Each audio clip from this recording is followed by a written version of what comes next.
Rashonda Thornton, the host of the Dietitian Against Diets podcast show. Thanks to local farmers and wonderful supporters such as Undeniably Dairy, we are proud to present to you the weekly Wellness Coalition panel series. This is a 10-part series where myself and a rotating cast of experts will discuss meaningful topics, focusing on what means the most to you during this COVID crisis. So that means every Thursday, I'll have panel guests that will bring great insights, perspectives, truths, and possible solutions. So again, thanks to Undeniably Dairy and the local farmers, this is able to be aired to you every Thursday morning at 11 a.m. on my Facebook page at Rashonda of Better Vessel. You can also see it on my YouTube channel and all other podcast stations and podcast platforms. So enjoy the show, and please reach out if you have any questions or have any topics that may be of interest to you. Well, hello and welcome to the Dietitian Against Diets podcast show. For this upcoming podcast, I'm having a featured event called the Weekly Wellness Coalition panel discussion. And so what the panel discussion is that we're going to have focused topics on topics that mean a lot to you as viewers and to society, especially given the COVID-19 crisis. The panel guests that I will be having on, including the ones here, will bring valuable perspectives, truths, and potential solutions to how we can better cope and manage some of the things that we are facing right now. And the topic actually today is going to be those in need, and that's focusing on students and food security. So I want to introduce my guests here. I have three lovely ladies here. My first guest I have here is Shannon Ebron.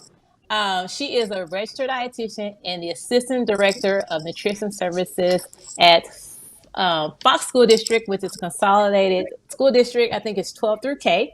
And what she does, she oversees several sites within the school district, I believe at least 17, to make sure that the services and the meals provided are safe and efficient and follows federal school nutrition program guidelines. So she makes sure that the kiddos are eating what they're supposed to eat. I also have with me Kristen Wild. So Kristen Wild is the Executive Director of Operation Food Search right here in St. Louis. And so what Operation Food Search is a nonprofit organization that offers programs to nourish and educate communities in need. She oversees the children-focused nutrition programs in the education department. The goal of Operation Food Search is to dedicate to ending hunger in St. Louis. And last but definitely not least, I have with me Anne-Marie Krautheim. She is actually a representative of, let me give you what her role is. She's a dietitian as well. She is the president and chief of she is a president and chief wellness officer within an organization called GENYOUth. And what she does within that, she leads the planning and partnerships centered around education, fitness, and nutrition to advance youth wellness. I'm going to give you a little bit of insight about GENYOUth, but she'll definitely have opportunity to talk more about the organization. And that's really one of the organization we're really highlighting through this entire span of the series. So what GENYOUth is, it is a nonprofit organization focused on in-school wellness that empowers students around in their local communities.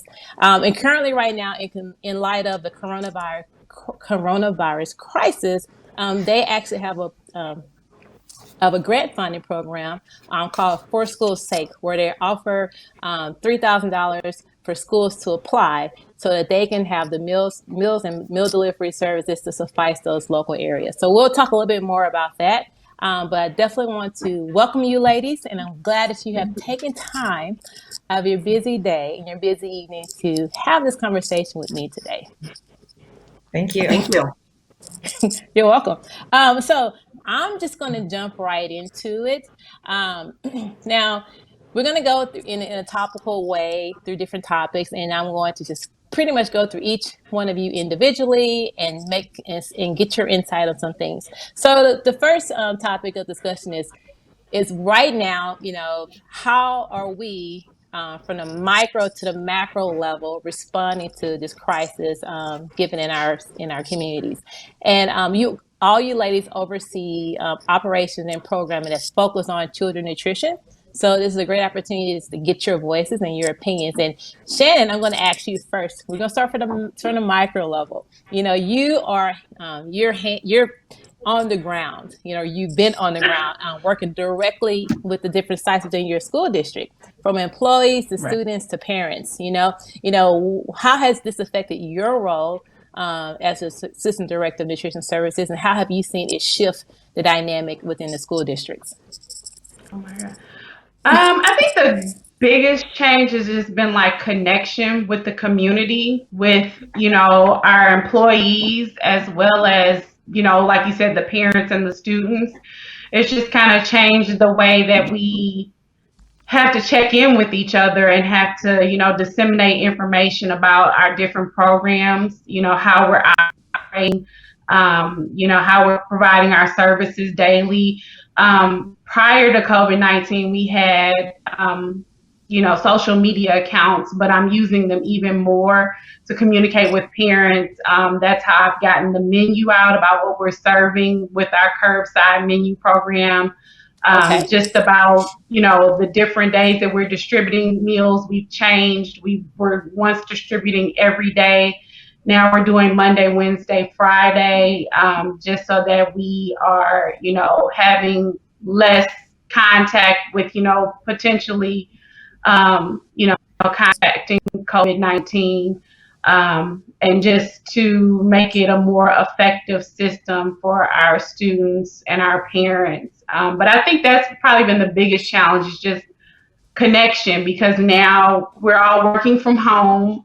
We have select workers that are working at our sites, again, just to cut down on, the potential transmission of COVID-19. So it's just kind of changed the way that we kind of work in our department right now. Okay. Well, it seems like even despite of your limitation obstacles, you have kind of revamped and recreated a way you're still making sure that the students are getting the meals that they need throughout this time. So that's great to know. And so that brings me to the question with you, Kristen, because right now you guys have an emergency response campaign on how Operation Food Search is responding to the COVID crisis as well. Now, what could you tell us a little bit about that, and what positive impact have you seen that been made within the community? Sure. So we have really a multi-pronged approach. When we're talking specifically about school children, we are offering what we typically offer in the summer, which is a summer meal program. And we started that in March to respond to the crisis. We're located at 9 of the St. Louis County Library branches, as well as the North County Youth Center, Youth on the Rise, and a couple of, actually then a small school district that is a little bit further west. But we have been providing 18,000 meals per week. We're actually stepping that up to 24,000 meals per week beginning next week. And we're offering, similar to what Shannon referenced, the spread out between Monday, Wednesday, Friday. We're offering every child can have 4 meals that they take home with them. So that's 2 breakfasts and 2 lunches. And by coming every other day, they are getting meals for 6 days out of the week. We're offering this in a drive-through model. And so there's very limited contact. The cars pull up, and in the case of the library branches, they ask how many children are in the family, and then they put the food either in the back seat or ideally in the trunk of the car to limit the contact as much as possible. We're also supplementing that food with, on Fridays, we have additional emergency food bags that we provide that can be either consumed by the adults in the family, since the other is specifically for kids, or it can be consumed by the children over the weekend. So that's one of our focus areas. Another is to support the existing school district that are offering meal service at their locations, some of them on premises, some of them through their bus routes, but we're providing emergency food packs, 1,000 to St. Louis public schools, and another about 1,400 to other school districts and independent schools in the area. So again, that's really meant as a supplement to what the school is providing. Again, it can be, consumed by anybody in the family or at a time that the school meals aren't covering. So we're trying as well as possible to, fill the need.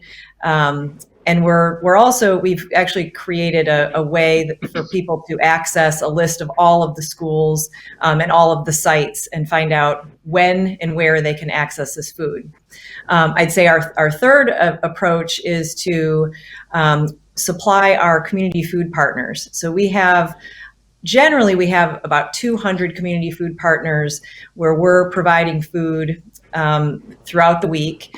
And we've had about 26 of those have closed due to, challenges posed with the COVID crisis.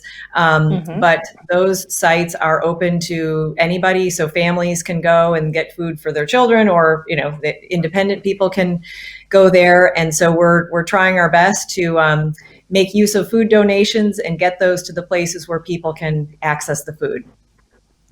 Wow. That's a lot of work, and that's really great that you're able to provide that type of service within the St. Louis area. And I can only imagine, I know that Operation Food Search is typically run a lot with the volunteer work. So I'm assuming that there is probably a limitation with your ability to have volunteers. Is the staff just stepping up, or some of your food partners are able to kind of fill in those spaces and make sure that you guys are able to suffice all of those services? Yes, our staff is stepping up in a big way. We typically, last year for fiscal year 19, we had over 6,700 volunteers help us in some capacity. And we have decided, in order to keep our volunteers and our staff members safe, we've decided to limit the number of people in our facility. So no people are volunteering at Operation Food Search currently. So we have an incredible nutrition education staff who they're normally out in the community doing food demonstrations, teaching, cooking classes and providing nutrition services. And they, as well as other members of our staff, are now doing the work that our volunteers would otherwise do, which is doing a lot of the packing of the food bags. We've got an assembly line set up. They're being very safe. They're social distancing. They're 6 feet apart, at least, wearing masks and gloves, and they are hour after hour, getting this food prepared to get distributed. So our staff is stepping up in a big way. And then we're so grateful for the partners that we have. We are getting the food organized and distributing it to places like the library and the community center and the schools. And then they are using their staff members or their volunteers to actually do a lot of the distribution. And there's other places like the Urban League has had a big food distribution event, Beyond Housing. And so we're providing the food, and then they're actually the ones who are most typically in a drive-through method. They're doing the actual distribution. So, we could not do this alone. We're so thankful for our partners.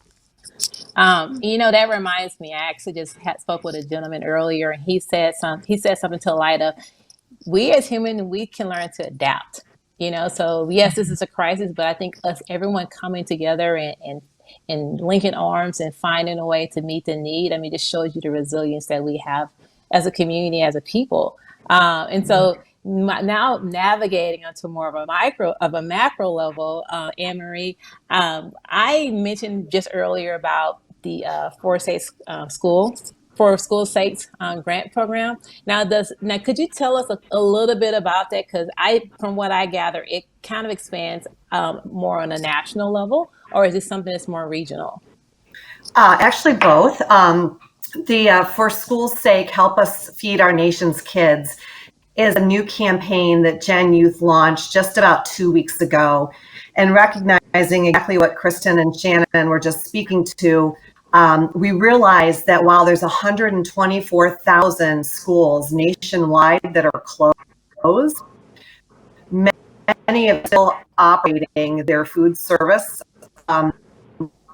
to students, and in many cases, they're having to take extraordinary measures to get that food to kids and families while maintaining social distancing, keeping their staff and volunteers healthy. and providing individual meals that are grab and go that students can take home and not eat in a congregate feeding site like they typically would have in the school environment or other locations. So we started this campaign to really accomplish two main goals. One is to get grant funding to those like Kristen and Shannon who are taking these extraordinary measures to package, deliver, and distribute food outside of that traditional setting, whether it's individual boxes of containers, coolers, gloves, masks, additional equipment's needed, which is not traditionally funded through the government support that these programs receive throughout the school year. It's above and beyond that because of these extraordinary measures. Number two is raising the funds, right? So we wanted to make sure that we were raising the funds so that folks on the front lines feeding children would have access to these resources, and we could help to fund as many schools as possible. So we opened the grant application up just over 2 weeks ago, and nationally we've had more than 7,000 schools apply for these funds, requesting over $23 million. So the need is high, and while we have a good portion of starter funds that had been raised, much more is needed. So we started the campaign to help raise awareness, get the grants to schools, but bring in additional contributions that we could then take back to schools. In fact, in Missouri, we've had over 300 applications requesting over $800,000 in grant support. So, we're pleased to have the opportunity to share this with your audience and your followers today. And if they would like to donate to this campaign and help support the school feeding, they can do so by going to our website, which is genyouthnow.org/donate, or they can text. It's a $15 via texting, and it's texting schools, SCHOOLS, to the number 20222. Great. Well, I'm hoping that, the more schools that are aware of this can take advantage of that, and even more potential partners can continue to contribute to keep filling that fund so that it can disseminate out to the schools that are in need. Thank you for the information, Emery. You get some great, when I'm reading it, it's different when you have someone actually talk about it. So you're really able to kind of define that a little bit more. Yes, and it's great that Kristen and Shannon, gave some real practical examples of how they're feeding families during this time and really taking those extra measures to, get the food to where it's needed most. Yeah, it's heartwarming to just see the different players that are playing and just how they're, all the actions all the applicable things that they're doing, because you may hear about it on the radio, on the news, when you actually have someone that's telling you exactly what's happening. It just shows the amount of effort that's getting put behind all of this work. So as we're looking at how we react and respond to it, now we're going to move into what are current resources, and I say current resource that's going to kind of give a spectrum. So Kristen, I'm going to come back to you because I know earlier you mentioned for the St. Louis area, you mentioned that there's a link that families can go to find locations of food delivery, or what is the link, and kind of tell us, how can that be used for someone that's in need of it. Sure. So there's really two different links. Both of them can be found on our website, operationfoodsearch.org. We have an emergency response page where people can learn how to get help and how they can give help. But on the page where if they want to get help, we have a child meal map that includes over 600 locations.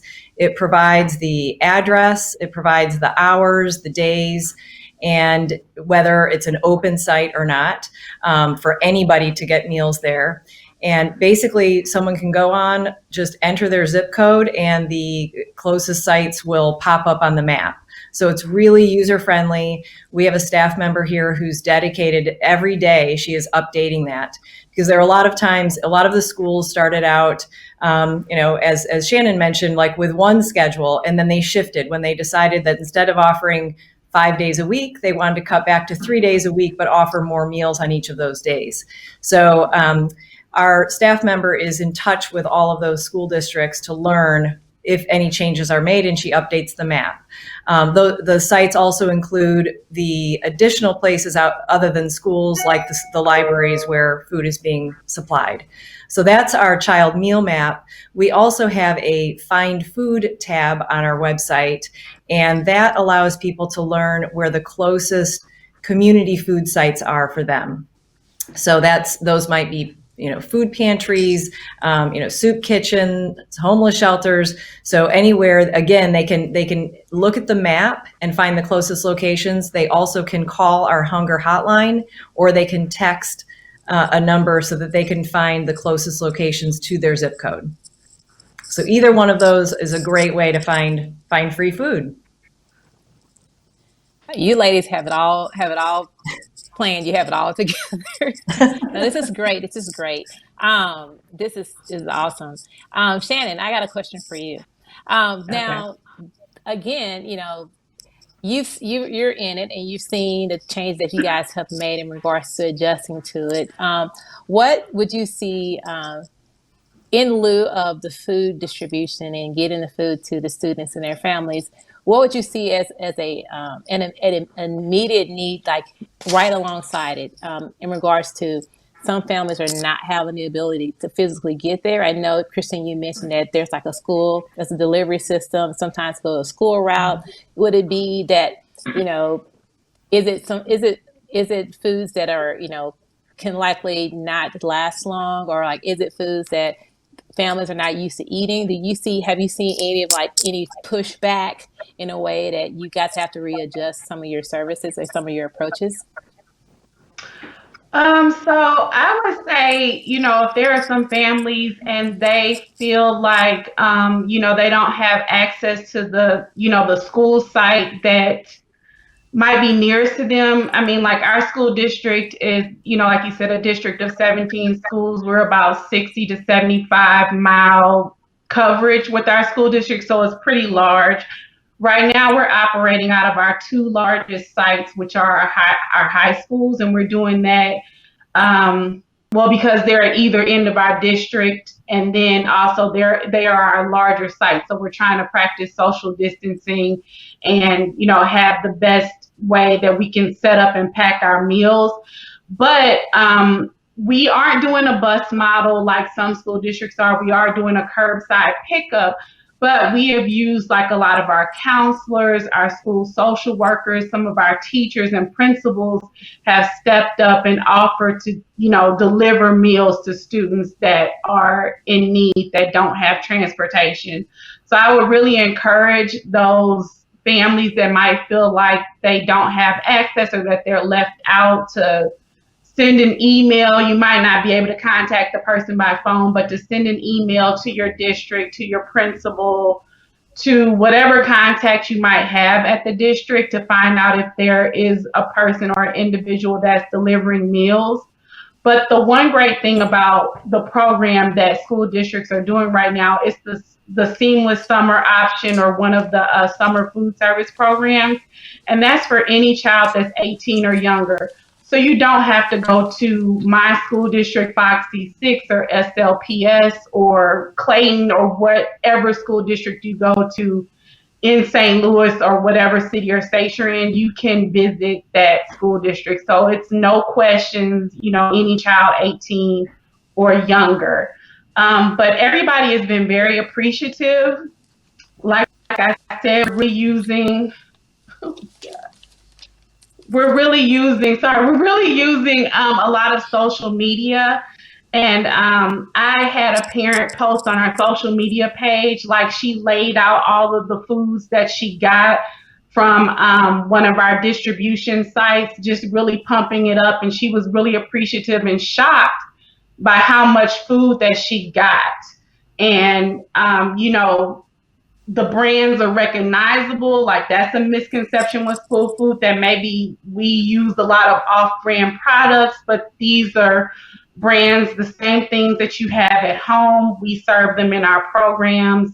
So I think everybody's just been really appreciative and just shocked by, what we're providing, the services that we're providing. So it's been a really positive experience so far. Okay. As for talking, like what I'm seeing is that if you notice how each each person that represents an organization or company here feeds into each other. And I'm only saying that because it just gave me like clarity. Like Emery, like your program feeds the funding for organizations like Kristen's and for school institutions like Shannon's. And then Kristen, your organization helps with schools like Shannon's. They'll provide them with supplemental foods or providing them with some sort of service. So it's like, again, how we all have found a way to connect and to help each other Yeah. in this crisis right now. You're right. It really does take a village, and I think oftentimes those folks on the front line who are providing the food to families are the unsung heroes. So I really want to congratulate and applaud Kristen and Shannon for your great work, because you're the ones out there every day. And I know people sometimes are starting when it's still dark outside, and before the sun's come up, getting those meals ready and getting the milk and the fruits and the vegetables, the whole grains, the lean meats to kids and families. And so just thank goodness for you. And we're hopeful that we can continue to bring incremental dollars to the table to help support the good work that you're doing and others, in those roles across the country. Well, thank you. And we couldn't do our work without the financial support. So thank you, Anne Marie, and thank you to all those who've supported us. You ladies gonna make me cry. I love it. I love it. I love it. So moving forward now into the future and what that looks like, which we all know is really not defined. So we're kind of taking it one day at a time and just being hopeful and just dealing with it accordingly. But in respects, and Emery, to you, now I know that your area work within GENYOUth is the wellness component as well. And just, when you say wellness, a lot of times when someone says wellness, they think immediately exercise, and it's a lot more to it than just exercise. It's mental health, it's emotional health. There's so many different layers that fall underneath wellness. And I know that those are one of the branches that GENYOUth serves. So as you're building recognition for GENYOUth and this new grant funding in response to the COVID-19, what are some ways that you guys have found that you're able to build upon the awareness that you have and build more, engaging more partners, getting thought leaders to be a part of this? What ways have you guys been able to successfully kind of get that word out? Not just obviously with the COVID-19 crisis, but generally speaking with the organization. Yeah, that's actually a great question, because there's a lot of best practices that we've stored over the 10 years that we've been in existence. We were founded just 10 years ago through a partnership between America's dairy farmers and the National Football League. So kind of unlikely suspects to come together, but farmers and football players, including your farmers in the Midwest, Midwest dairy farmers. But they really saw a need to work with schools to improve, help improve and create healthier school communities by bringing together public and private partnerships to support schools in those efforts. And so that's how GENYOUth was formed. We do primarily focus on improving access to healthy foods and improving opportunities for students to be physically active before, during, and after the school day. And our primary program that we do that through under traditional times is through a program called Fuel Up to Play 60. So Fuel Up is the nutrition side, and then Play 60, which is the NFL brand, is the physical activity side. But a big piece of that is that it empowers youth to lead change. So it's not just us as grown-ups telling students what they should be doing, but really empowering and equipping students to create those plans in their school and see them through so that their peers are inspired by each other to improve their health and well-being.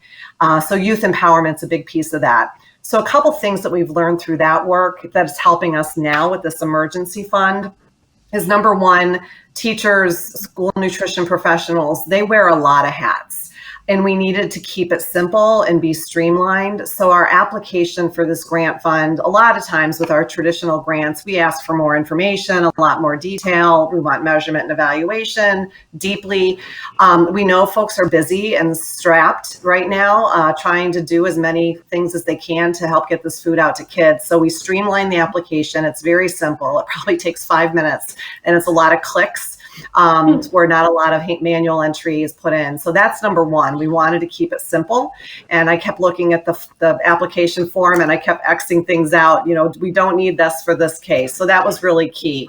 Number two is people need to get them cash, right, as soon as possible. So for the first time, we're offering schools the option of either getting checks or an electronic transfer of funds, which was also new. And our finance and accounting folks fully embraced that. We made that an option for schools. They could check a box on how they preferred to get the funds. And we're implementing that. So the funds can be deposited into the accounts at the school very quickly once those applications are approved. The third piece, and you mentioned this, Rashonda, is getting the word out. So through our partnership with the NFL and other supporters that we have, we've started a social media push around the For School's Sake campaign. And we're asking people to raise their hand in support of schools, just like kids do in school, and take selfies or photos of themselves and their teams. So Kristen and Shannon, I'll look for yours tomorrow. Raise your hand. Sake. Okay. Yeah, Rashonda, you too. And then really asking people to give through the text to donate or the website. And we've had some great visible figures step up. Kyler Murray, you may remember, he went first round in the draft. He's been very active on social media. Some other NFL greats, Jerome Bettis, Kurt Warner, Chris Carter, who's actually an Ohio State alum like me, Golden Tate. We have a lot of the NFL teams, and then a few celebrities. Carla Hall, you may recognize her name from the Chew. She's on our board. She's been a big proponent and supporter in social media, as well as Clarissa Shields, who's an Olympic gold boxer. So we're really trying to leverage, all individuals, and especially those with big followings, to help get the word out about this important cause and the good work that's being done by those feeding kids and families. Yes. Well, I mean, you guys been around for 10 years and it's still going, and it looks like it's still continuing to grow. And I've heard of 360 before. So, I mean, that seems like what do you call it? Just a name that you're familiar with. I've heard that Fuel 360. So I may not have known exactly what it does and what it was about, but I've heard of it. And I think the more that you guys are building your partners and bringing on people that not only believe in it, but also has an influence, will allow this organization to continue to grow and expand and do as much work as it can. So yeah, and that place really came from the recommendation to get 60 minutes of physical activity each day. That's a recommendation from the Department of Health and Human Services. So that Play 60 piece is really surrounding that 60-minute recommendation. Okay. Got it. Great. And so going back towards the micro level, Kristen, I know just from hearing what you've been saying with Operation Food Search and just my experience with it when I was a measly little intern back in the day. What are some ways that perhaps, I'm assuming that you guys don't really just partner with food partners or organizations that are in the local area. Do you guys reach your arms out a little bit outside of the St. Louis to bring in support? Well, I mean, we will take support from wherever it comes. I actually just learned today that we're getting a truckload of food the first week of May from a Mormon church in Salt Lake City. Someone here in St. Louis who is on the board of his church became aware of this availability of the food. And so he reached out to, I don't know if it's the parent church in Salt Lake City, but it'll be making a big trip to St. Louis. I would say the vast majority of our food donations come from right here locally. We get a lot of support from Schnucks, Deerbergs, and Straub's. They donate a lot of food. We generally distribute about $35 million worth of food every year. The vast majority of that is donated.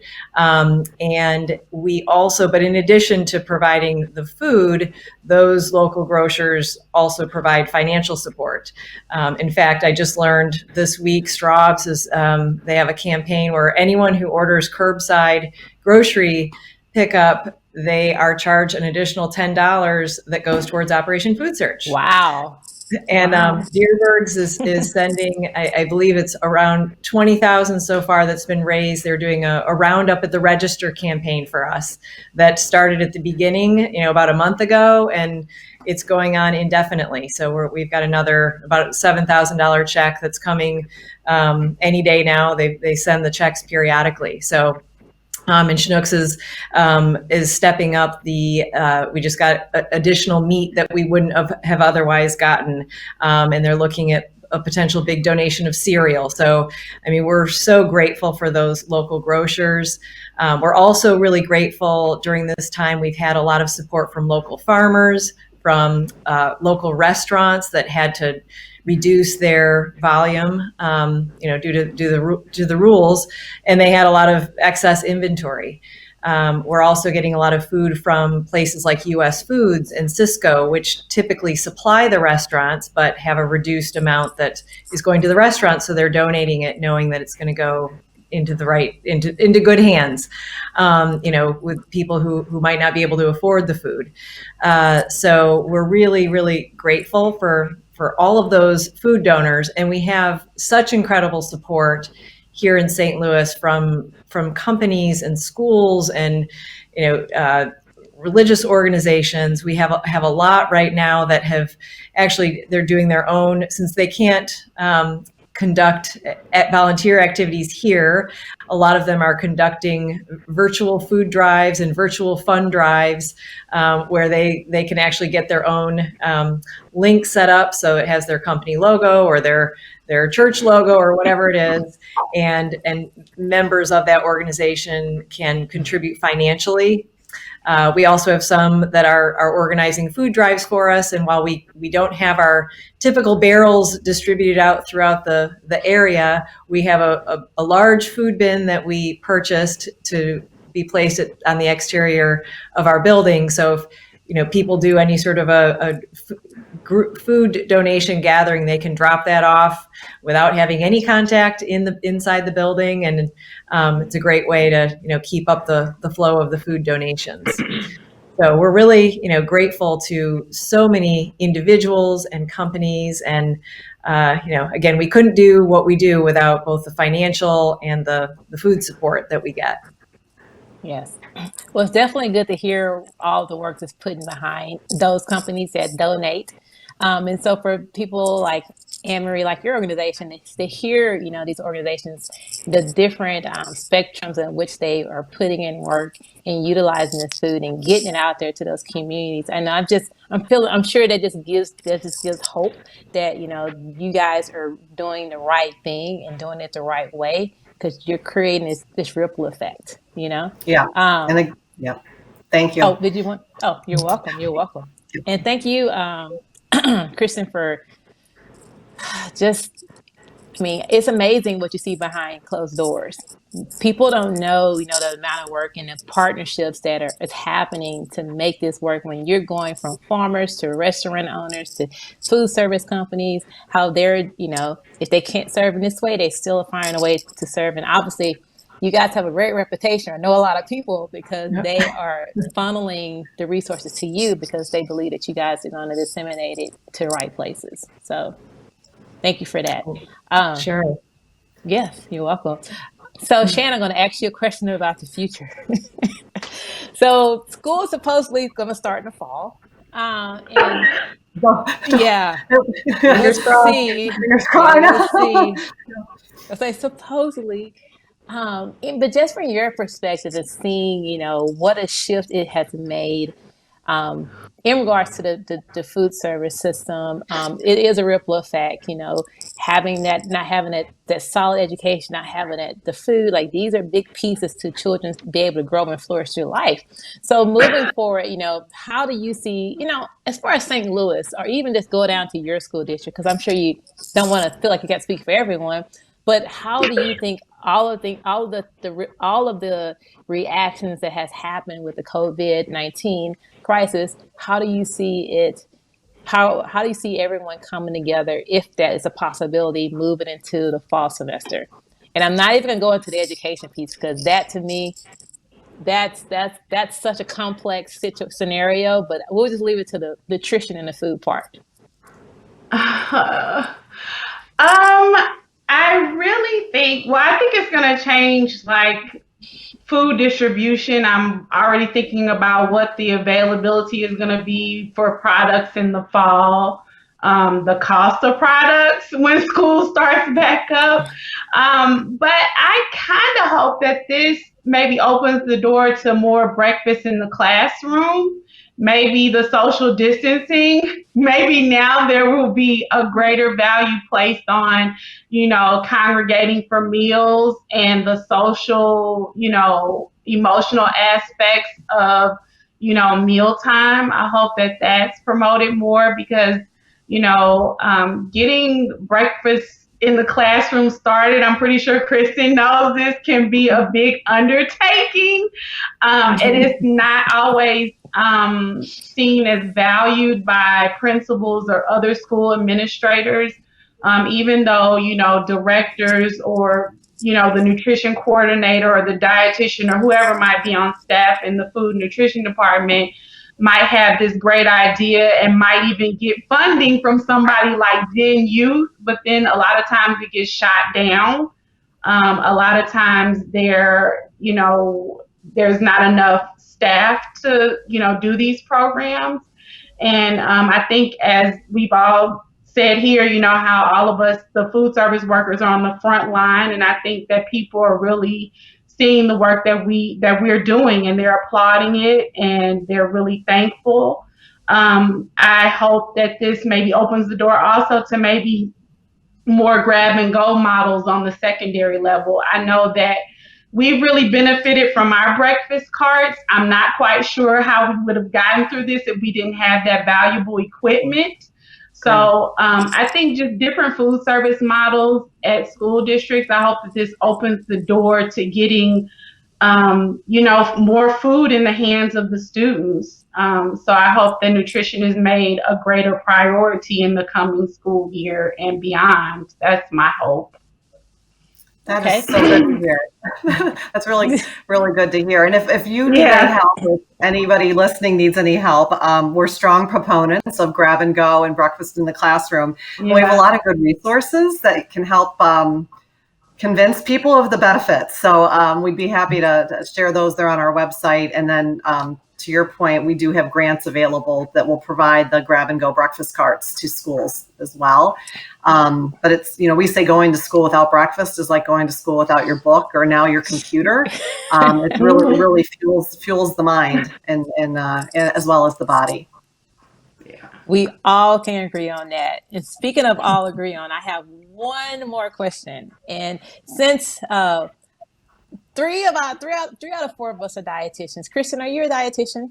I'm not. I wish I could that, but that's okay. That's all right. No, I hang around a lot of dietitians at Operation Future. So you're honorary dietitian. Thank you. Right. Okay. So here's my dietitian question. So we're in the hat of a dietitian and working within this environment right now. If you can give me real quick, what would be some ways that a family can make sure that their kids are getting essential nutrients when accessibility of higher nutrient dense foods are low, or just accessibility of food is low? What would be some quick ways that you would recommend? I guess we'll go for Shannon first. Okay. unless you're not ready, I Okay. can get someone else if anyone else has if anyone's ready to I go. would say, like I said earlier, visit your school nutrition program. Whatever school district that you can get to, I would say take advantage of these programs. Like I said, it's any child that's 18 or younger. You don't have to go to that school district. So I don't know if you can't make it during the times of service of your particular school building. Maybe your neighboring district has that time slot that's more accessible for you. But I think just getting the word out to families that schools are providing nutrition to any child 18 years old and younger. Probably another thing with the time that we have, maybe cooking together. I'm sure that things that Kristen, that Operation Food Search is passing out, there might be some foods that might not be, in the typical pantry or refrigerator for these families, but maybe cooking together can, get greater interest, and then maybe the child will, end up eating that item at dinner time or lunchtime or breakfast, whatever meal that you're preparing. But I think, now's the time to take on tasks with your children in the kitchen to get them interested in cooking, and then that gets them more interested in the food that they are being provided to them, which at this time might be something that's very different from what the family might normally purchase. Totally I agree and with both of those suggestions. And children who prepare meals are more likely to eat those meals. So I love the idea of enabling a child to maybe plan and cook a meal for the family. And if they're not old enough to do everything, you can be their sous chef right along with them as a parent or a caregiver. The other tip I would add is planning meals. I think I have found that a lot of folks go to the grocery store without a grocery list, without thinking about the week ahead. And your dollar will go much further if you have a plan. And it shouldn't take a lot of time, but just kind of jot down kind of the key entrees you want each day of the week. And buy those products. I think impulse buying often drives folks to buy foods that maybe they don't need or they won't end up using. But having a plan and then following that plan and letting your child help make that plan, I think, is a great tip. Thank you. That's a great one. I'm not a registered dietitian, but I will offer that we just kicked off a new initiative called Cooking with Carmen. Carmen Berry is a superstar registered dietitian on our staff, and she every Wednesday has a Facebook Live cooking demonstration, and she's trying to use a lot of sort of staples that people might have in their pantries and recipes that are really easy so kids could get involved and hopefully, feel inspired to, develop a new hobby of cooking. So that's every Wednesday on our Facebook page, but we'll be listing those recordings if you're not able to tune in at the time she's doing her performance. Great. Well, I love it, ladies. I want to thank you, ladies, again for being on this panelist, but also being the very first group of panelists for this particular series. I want to take a quick second to just highlight again about the 4-state school grant programming that's offered through GENYOUth. If you want to get more information about applying or even donating, please go to their website at genyouthnow.org or find them on Facebook at GENYOUth, or they're also on Instagram at GENYOUthNow. I'm hoping that you're welcome. I'm hoping for those listeners that this is providing more insight and more resources for you as we're moving forward into this new life, a new world. Again, ladies, thank you for being on the panel. This is the Dietitian Against Diets podcast show. Look forward to our next panel series centered around emotional health in coping during the COVID-19 crisis. Stay tuned, and I hope everyone has a great day. Take care. Thank you. Thank you. You're welcome. Thank you, ladies. So continue to come back for more wellness-related topics. Please join me every Thursday morning at 11 a.m. Central Time, right here in my dining room, to help give you information on all wellness-related topics that mean the most to you during these times. And Don't forget to support our students by going to www.genyouthnow.org to learn about their grant funding program in response to the COVID-19 crisis. It's called For School's Sake. So follow them on Facebook and Instagram and see all of the impact they are making by supplying schools with resources and food needed to keep our students safe and fed. So thanks again, and see you soon.